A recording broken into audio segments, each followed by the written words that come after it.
Hello guys, welcome to my YouTube channel Arindam Mallik official. আমরা এবার কুম্ভর যাত্রা শুরু করছি। মহাকুম্ভ স্নানের জন্য বাড়ি থেকে যাত্রা শুরু করছি। তো ভগবানকে ফুল দিয়ে ঠাকুরকে প্রণাম করে ভগবানের আশীর্বাদে যেন মহাকুম্ভ যাত্রা সম্পূর্ণ হয় এবং পূর্ণ যাত্রা করে আসতে পারি। আমি, আমার বাবা, মা এবং আমাদের ড্রাইভার দাদা, 4 জন মিলে আমরা যাত্রা শুরু করছি। দেখতেই পাচ্ছেন যে এখানে সেকেন্ড হুগলি ব্রিজ, সেই সেকেন্ড হুগলি ব্রিজ অর্থাৎ দ্বিতীয় হুগলি সেতু সামনে আসছে। আমরা এগিয়ে যাচ্ছি দ্বিতীয় হুগলি সেতুর দিকে। সেকেন্ড হুগলি ব্রিজের নিচেই গঙ্গা, যেটাকে হুগলি নদী বলা হয়। হুগলি নদীটাকেই আমরা গঙ্গা বলে প্রচলন আছে। এইটা হচ্ছে সেকেন্ড হুগলি ব্রিজ। খুবই সুন্দর পরিবেশ, কলকাতার ঐতিহ্য বলা যায়। এই সেকেন্ড হুগলি ব্রিজের নিচে গঙ্গা। আমাদের গাড়ি অনেকটাই গতি নিয়ে চলছে, সামনের দিকে এগিয়ে যাচ্ছি মহাকুম্ভ যাত্রার দিকে। লক্ষ্য আমাদের একটাই, মহাকুম্ভ স্নান। মহাকুম্ভ যাত্রা করে মহাকুম্ভের সিদ্ধ স্নান করে তারপর বাড়ি ফিরব। মহাকুম্ভ মেলা এটাই। নিচে সব দেখছেন, সব টেন্ট, প্রচন্ড ভিড়। যদিও এটা মহাকুম্ভতে আশা করাই যায়, এর থেকেও ভিড় হয়তো থাকবে পরবর্তী স্নানের ডেটগুলোতে। এইগুলো সব ব্রিজ করেছে, টেম্পোরারি ব্রিজ। মানুষের সুবিধার্থে প্রশাসন অনেকটাই ব্যবস্থা ভালো করেছে। এটা হচ্ছে ব্রিজ, রেলওয়ে ব্রিজ। এটা মহাকুম্ভের স্নান ক্ষেত্র।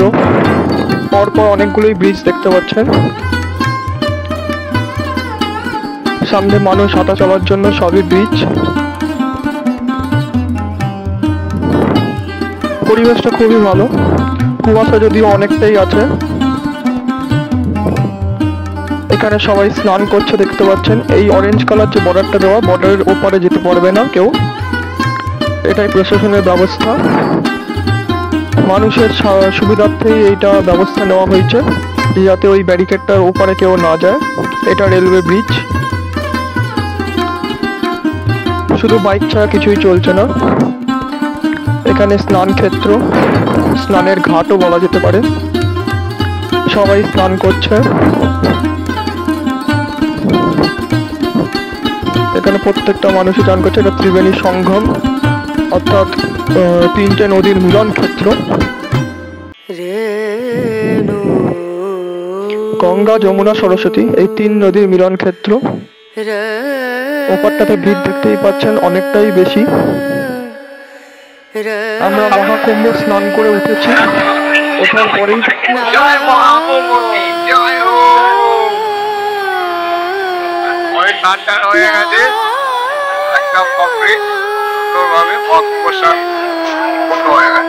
এটা আমাদের ড্রাইভার দাদা, সাথে আমি। এটা রাতের পরিবেশ মহাকুম্ভ ত্রিবেণী সঙ্গম ঘাটের। রাতে এইরকমই পরিবেশ। অনেকেই রাতে স্নান করছে, আলো দিয়ে ভরিয়ে দিয়েছে পুরো জায়গাটাই। ব্রিজে অনেকটাই ভিড় দেখতে পাচ্ছি। ওপরে যে লাইটিং করা 3 কালারের ব্রিজটা দেখতে পাচ্ছেন, সেটা হচ্ছে রেল ব্রিজ এবং গাড়ির ব্রিজ। আর নিচে যে ব্রিজটা আছে সেটা টেম্পোরারি ব্রিজ, মানুষ হাঁটাচলা করছে দেখতেই পাচ্ছেন।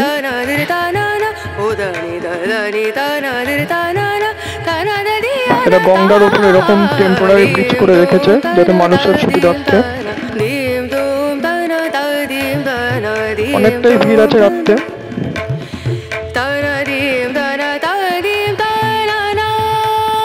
ওই দিকটা পুরোটাই হচ্ছে সাধুদের আখড়া। সাধু সন্ন্যাসীরা দূর দূরান্ত থেকে এসে এখানেই থাকে, কুম্ভ স্নান করে তারপর তারা ফেরত যায়। এদিকটা পুরোটাই রাস্তা চলাচলের ব্যবস্থা। ভগবানের আশীর্বাদে আমাদের মহাকুম্ভ যাত্রা সম্পূর্ণ হলো। মহাকুম্ভ স্নান করে আমরা একজন সাধু দেখালাম, সাধুর ছবি তুললাম। নাদা সাধু। এটি মহাকুম্ভের ব্রিজ। বিকেলবেলায় মহাকুম্ভ যাত্রা সম্পূর্ণ হলো আমাদের। মহাকুম্ভ স্নান করে এবার প্ল্যানিং হচ্ছে কোথায় যাবো না যাবো, দেখতে থাকুন পরবর্তী ভিডিও, আমি আপডেট দিতে থাকবো। মহাকুম্ভের এটি ব্রিজ থেকে তোলা ছবি, এটা বড় হনুমানজির ছবি এবং তার মন্দির। প্রয়াগরাজে অবস্থিত ত্রিবেণী সঙ্গম ঘাটে এটি একটা দ্বার করেছে। মহাকুম্ভে এরকম প্রচুরই দ্বার আছে, একটা দ্বারের একটা নামও আছে। এটা স্নানের পরে পরে ছবিটা তোলা।